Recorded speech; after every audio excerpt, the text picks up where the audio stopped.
பால் bread roast. ஆமா. இந்த முதல்ல வந்து இந்த பாருங்க, முதல்ல வந்து முட்டை உடைச்சு ஊத்துறேன். முட்டை வந்து உடைச்சு ஊத்துறீங்க. முட்டை வந்து தேவையான அளவுக்கு நீங்க எத்தனை பேர் சாப்பிடுறீங்களோ அத்தனை முட்டை வந்து உடைச்சு ஊத்திக்கிங்க. பிரெட் ஸ்லைஸும் அதே மாதிரி தான் உங்களுக்கு தேவைக்கு ஏற்ப போட்டுக்குங்க.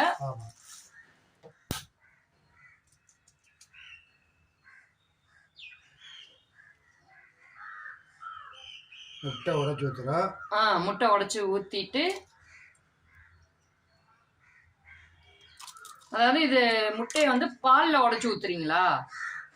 இல்ல, தனியா வந்து அடிச்சு வச்சுக்கணும் நல்லா முட்டை. ஓ, தனியா அடிச்சு வச்சுக்கிறது. சரி சரி சரி. அடிச்சு வச்சுக்கிட்டா தான் உங்களுக்கு வந்து